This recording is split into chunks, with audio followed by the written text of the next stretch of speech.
What's the fatal flaw in the complaint a debt collector files when they sue borrowers? Today, I'm going to take a debt collector's complaint for a random stranger, go through that complaint line by line, page by page, looking for that fatal flaw that will take a lawsuit that might result in judgment, garnishment, and other unpleasantness and turn it into a total victory for the borrower. That might include having the debt collector go away forever, get the lawsuit dismissed, clean up all the collections off the credit report from this particular debt collector, and maybe even end up in the debt collector writing a check to the defendant instead of the other way around. So with all that out of the way, let's dig in. My name is Michael Waslick. I'm one of the lawyers here at Ricardo and Waslick in Florida. And together with my partner, Jason Ricardo, when debt collectors give you hell, we help you give it back.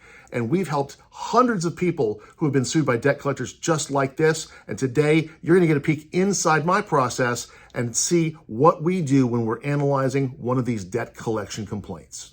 I went online and picked a random lawsuit by Midland Credit Management, who's a debt collector that files hundreds, if not thousands, of lawsuits against people here in Florida every month. And I just picked a random complaint against a total stranger that I've never talked to, never met. So this is not a person I represent. This is not anybody I know. I've blacked out the names and other identifying information for privacy, but I'm going to go ahead and tear down this complaint for all the public information that's available. And I'm going to show you exactly what I look for when we break down these types of complaints. So looking at the complaint, you're going to see that there's the first page, which has 7 paragraphs of allegations. There's a signature from the attorney on the front. And then after that first page, you're going to see the exhibits. Those exhibits include a credit card statement for the amount that they are suing for. There's a bill of sale, which is the document the debt collector relies on to prove that they're the ones that have a right to collect the debt. We'll go through that very carefully. Then the last thing is there's an affidavit from the debt collector that will contain certain facts that they're alleging about this particular lawsuit. So going back to the first page, this is the statement of claim. And it says that the plaintiff, Midland Credit Management, is suing the defendant and alleges 7 specific paragraphs. First paragraph says this is an action for damages in the small claims court. In Florida, that means it doesn't exceed $8,000 because that's the cap for anything in small claims. Paragraph number 2, this is the first factual allegation that we can really dig into. And it says here that before the institution of the action, plaintiff's predecessor in interest, Community Capital Bank, and defendant had business transactions. So what they're saying is that the borrower, the defendant here, borrowed money from a company called Community Capital Bank. So that's the credit card lender. Then it says on October 31st, 2022, the account was charged off and a resulting balance became due. The word charge off can be very confusing. Some people think that means that they've abandoned the debt or they've forgiven the debt. That's not what it means. It simply means they've taken that account and they've said, we're unlikely to collect it. So for accounting purposes, we're going to reclassify this so that it's no longer an asset on our books. Now let's take a look at that third paragraph. This is the one that tells us what type of claim this is. It says plaintiff's predecessor rendered a statement of the account to defendant, a copy being attached, and the defendant did not object to that statement. There are 3 facts in there that we want to break down. The first fact is that Midland Credit Management is claiming that the credit card company rendered a statement. That means they delivered an account statement to the borrower. So that's fact number 1. Fact number 2 is that they've attached a copy of that statement. And then the third fact is the defendant did not object to that statement. So why are they alleging these 3 facts? It means they're using a legal theory called account stated instead of something like breach of contract. And the reason that's important is because they don't necessarily have to prove up the contract if they have an account stated claim. And if you watch some of my other videos, you'll know that I've already talked about what an account stated claim is and how to defend it. And I'll put a link to that video in the description below. Now, the first fact, they claim that the plaintiff's predecessor rendered a statement of account to defendant. And what they're saying is that Midland has knowledge that Community Capital, the credit card company, delivered that statement by mail, by electronic means, or some other means to the defendant, to the borrower. And when they say that, you should realize that at the time they go to trial, they're going to have to prove, Midland is going to have to prove that that predecessor is the one that mailed the statement. So you're asking yourself, how do they know?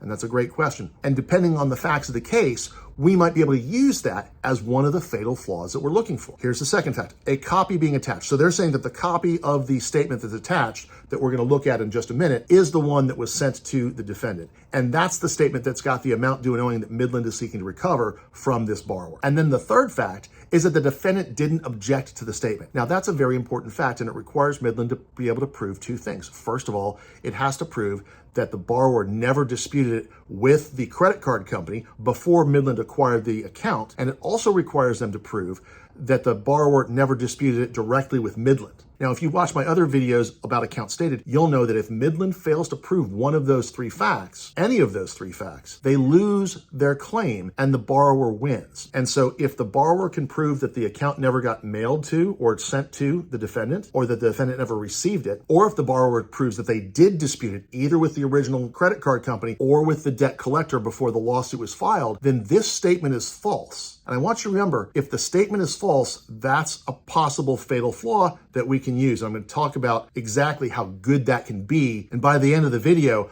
I'm going to talk about how you can use those false statements to really ratchet up your leverage and get the best possible result. Now, the fourth paragraph says that the plaintiff, Midland, acquired the account, all right, title, and interest. And it also says that a copy of the chain of title and or bill of sale of the plaintiff is attached. Let's break that down again. First of all, Midland is claiming that they bought all right, title, and interest to the defendant's account. They're going to have to prove that fact. If that statement is false, that could be their fatal flaw. It's something you can use either just to defeat their claim or to proceed to your total victory, where they end up writing you a check and removing all their collections from your report. The second fact here is they claim a copy of the chain of title and or bills of sale to plaintiff is attached. We're going to analyze that bill of sale. We talked about that a few minutes ago. So paragraph 5 alleges that plaintiff notified defendant of the assignment more than 30 days before the initiation of legal action pursuant to Florida Statute 559.715.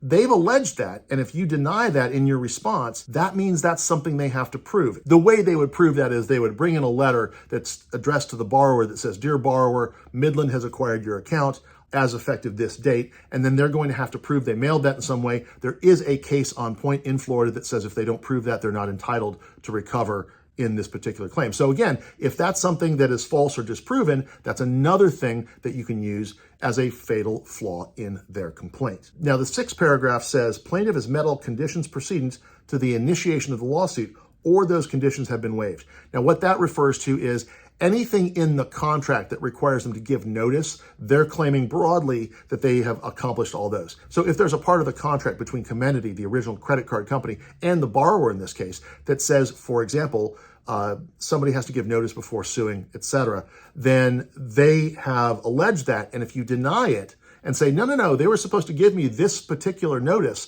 according to the contract, that's something they're going to have to prove in order to win their lawsuit. That, again, if that's false, might be the fatal flaw. Paragraph 7 talks about the money. Here they're claiming $3,920.26, along with the costs of bringing the action. In other words, they're asking for their filing fees back. If they are suing for the wrong amount, if that fact is materially false in a way that harms the borrower, that fact, if they fail to prove it, can be used to beat the lawsuit. And if they are knowingly falsifying information in this complaint, that is a fact that can be used to achieve that total victory. We'll talk about that in a moment. Here's the first exhibit to the complaint. It is the credit card statement. It's 4 pages long. It is the statement that Midland claims that the credit card company rendered to the borrower. And it is this statement that contains the amount due and owing right here, the $3,920.26. So assuming they can successfully introduce this as evidence, they would have documentation of the amounts due and owing. Now, what if you think this number is wrong? Then you would need to find evidence from other sources about the actual amount due and owing. You might be able to provide, for example, payment records from your own bank statements. You might be able to find contrary information in your credit report showing that they sued for more than they were allowed to. Or maybe they've made a false statement on your credit report where they're claiming the balance is higher than they're actually suing for or can prove for here. Again, all of those false statements, whether they're in the complaint itself or to a third party, are things you are going to be able to use in order to achieve your total victory here. So take a look at this really closely. Now, one thing I would ask this borrower if they were my client is, did you actually receive this statement? Were you receiving statements by mail, or were you receiving statements electronically? And you'll see here that I blacked out the address in this particular case. But look at that address. If they have an address there that's not yours, that means you probably didn't receive it. And they can't claim that you had an account rendered to you, something you've never received. Now, the next couple pages are just the fine print that's on the back and secondary pages of the account statement itself. Not terribly concerned of that. Now, I notice on this complaint, they've only attached 3 out of the 4 pages of the statement. I don't know what's on that 4th page. It might be blank. It might have important information, but that's something to watch out for. If they try to come to trial and introduce a statement that's only 3 or 4 pages, then they're going to have to explain why, and that might be a basis to challenge the admission of that statement at trial. And if you keep that statement out at trial, then that is potentially an avenue towards victory there as well. Now let's look at the Exhibit A bill of sale. What is this document? This is the document that Midland claims gives them the right to sue for an account that was not actually theirs when they actually never loaned any money to anybody. They're claiming that they bought this account as part of this bill of sale. So let's go through this and see what it says. So first of all, it says that there's two parties to this bill of sale. One is the seller, Commodity Capital Bank, the credit card company.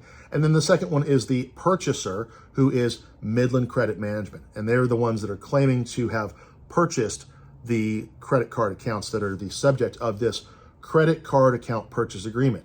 Let's talk about that. Let's put a pin in that. Where is this credit card purchase agreement? It is not attached. That's going to be important in just a minute. Now, this says that effective on November 29th, 2022, that they bought all rights, title, and interest of the seller, the credit card company, to those certain accounts described in the credit card purchase agreement and Schedule 1, the asset schedule, attached to the bill of sale, and made part hereof for all purposes. In other words, they're claiming that the bill of sale has this attachment to it that describes which credit card accounts they purchased. Now, there's a blacked out portion on this document. This is not something that I redacted. This is something that's redacted as part of the complaint that was filed in the court. So we don't know what's under that black square. So it goes on to say that the information contained in the sale file is true and complete as of the file creation date. Now, those capitalized terms aren't defined, so we don't know what the file creation date is. We don't know what the sale file is. Those terms are probably defined in the credit card purchase agreement, but we don't have a copy of that. The bill of sale goes on to say that all the information contained in the seller's account information, again, a capitalized term that's not defined, that information is business records of the seller, and it accurately reflects the information about the accounts that the seller has. And here we go. At the very end, it says all capitalized terms used but not defined in this bill of sale shall have meanings assigned to them to such term in the credit card account purchase agreement. Well, what does that mean? That means the definition for all those terms are found in the credit card purchase agreement that we don't actually have a copy of. So it's not possible for us to tell what they've actually bought. It's not possible for us to tell what Midland has actually bought without referring to that credit card account purchase agreement. But we don't have that. So if I was litigating this case, that would be a very important document that I would ask for. And the reason I would ask for that is because, Judge, we cannot interpret the bill of sale because the definitions for all these terms and the information for all these terms is contained in a completely separate account, the account purchase agreement and the Schedule 1, neither of which are attached to the complaint. Now, here is the bottom of page 3, above the signature here. This is something that I think is very important. It says this bill of sale is executed without recourse, except as stated again in the credit card account purchase agreement, which we don't have. So we don't know what rights that the credit card company is holding back from Midland. And here's the kicker, the very last sentence. No other representation of or warranty of title or enforceability is express or implied. What they're saying is we're not actually promising that you have the ownership or the enforceability of any of these accounts, except as provided in the missing document, the missing credit card account purchase agreement. What does all this mean? First of all, it means that if you were to challenge this case, you'd want to see and understand the credit card account purchase agreement and all of the definitions in it, along with all of the exhibits and sale file and everything else that came with that agreement. Because getting those documents is critical to proving whether or not Midland actually has ownership of this loan, and most importantly, whether it's entitled to rely on the information that the seller is giving them. And the only way for us to find that out is in the credit card purchase agreement. So that part where they disclaim the representations and warranties of title and enforceability, that's an important part of this agreement. That's an important part of their claim to have the right to enforce this. Now, if you're able to dig into this, or Midland is unable to prove that they have a right to enforce based on this lack of representation, this lack of warranty, that's an Achilles heel for them. If they have falsely claimed to have ownership of this account and the account purchase agreement says otherwise, then that's a false statement you can use as leverage to obtain your total victory over the debt collector. Now, the next page is called Schedule 1 to Bill of Sale, the asset schedule. Now, this is the document that is referred to in the previous page, which supposedly lists all of the accounts they bought. So let's find out if this account is included. Well, when you read it, it says the individual accounts transferred according to the purchase agreement and the bill of sale are described in the electronic file named, and it's got the file name there, delivered by the credit card company to Midland on November 21, 2022, and summarized in the table below. Now, here's important. It doesn't actually list this account. this Schedule 1 doesn't list this borrower's account as part of it. Now, that account might be listed in the electronic files that are named up here in the middle of the paragraph, but without seeing those documents, there's no way to know if this account was included in that sale. Now, again, the blacked out part here, this is not mine. We don't know the information concealed behind this black box. We don't know how many accounts they bought. We don't know how much the total value of those accounts was, and we don't know the percent that Midland paid in order to acquire those. That's something that I'd want to find out in course of the litigation. Now let's go on to the portfolio level affidavit of sale by original creditor. Now this is the statement, this is the affidavit signed by the seller, the credit card company, when they enter into these sale agreements. Now this one is dated a month after the sale, and then it goes on to say certain things. I'm not going to read the entire affidavit. Instead, I'm going to go ahead and highlight certain parts of it that I think may be important. Paragraphs 1, 2, and 3 of this affidavit basically describe that the person signing the affidavit is a records custodian that has knowledge of how the business records are kept by the seller, and making some certain statements that those are actually reliable and admissible. These are boilerplate statements. They don't mention any specific account or any specific transaction by name or by identification. Those 3 paragraphs are going to appear in almost every affidavit this person signs. And most importantly, he doesn't actually identify which records he's talking about when he describes the manner in which they are made and kept. That might come into play at trial if you're trying to argue about the admissibility of the business records under the business records exception to the hearsay rule. Paragraph 4 says that the seller, the credit card company, sold a pool of charged off accounts. Again, it doesn't mention any specific account. It just says, we sold a bunch. We're not describing them in this affidavit, but it does say that the credit card account purchase agreement was the way in which they sold it. So again, that's another reason you'd want to get a copy of that credit card account purchase agreement. So paragraph 5 describes what the seller sold to the buyer, what the credit card company sold to Midland.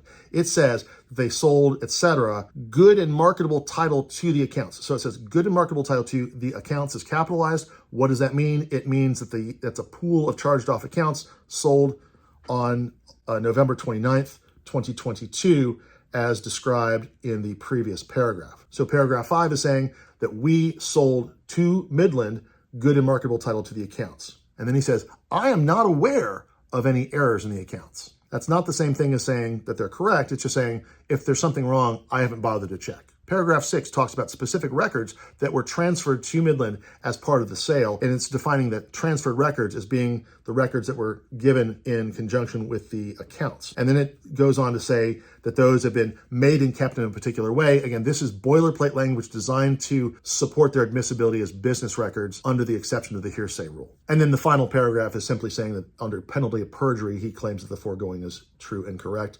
And this is the person signing it for the bank. And then the last page is a certificate of conformity. That's simply saying that the affidavit he signed meets all the requirements of the laws of the state of Utah, which is where he was when he signed those things. So that's not something I'd be hugely concerned about. Instead, I want to dig into some of the other things that we talked about earlier. So why is all of this important? Why are these the silver bullets that we're looking for in the complaint?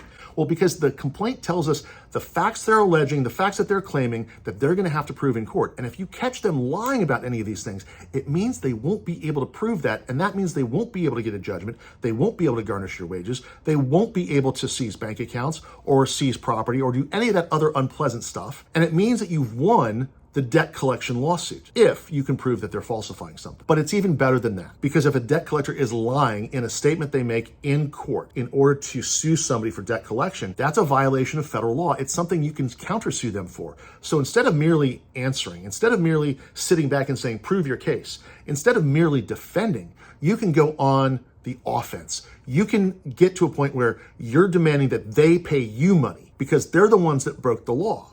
And when they break the law, they owe you money, not the other way around. For a case that's in small claims, we're talking about $8,000 or less. If you catch them in a violation of that federal debt collection law, then the damages that they'll have to pay as a result of that are almost always going to outweigh any amount they're claiming from you. So if you can find that violation, they're almost always going to have to write you a check, remove the collections from your credit report, and they're going to be out of your life forever. So that's why it's so important to really sit down, read, understand everything that's involved in this complaint. So looking at this complaint, what are the types of things that I might raise as a counterclaim under the FDCPA for violations by Midland? Well, I would want to talk to the borrower first. I would want to make sure that I found out from my client, first of all, did you get the statement they attached to this lawsuit? It's going to be difficult for Midland to prove it was actually mailed. I'd want to make sure that I found out if it was the same one that they've attached to the complaint. If they're misrepresenting that, that's a potential false statement.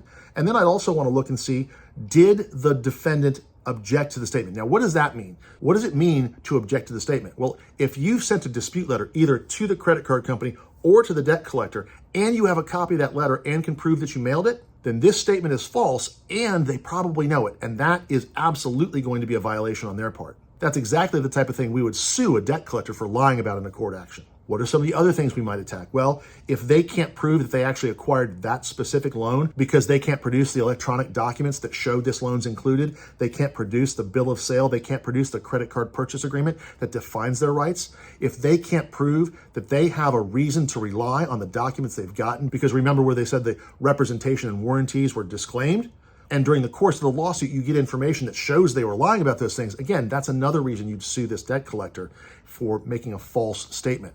Because again, that's part of the burden that they have to prove. And if they are lying about it in their complaint, that is a violation of federal law. And then the last few things, paragraph 5, if they fail to show that they mailed that letter, that notice of transfer, that's something that they could be lying about.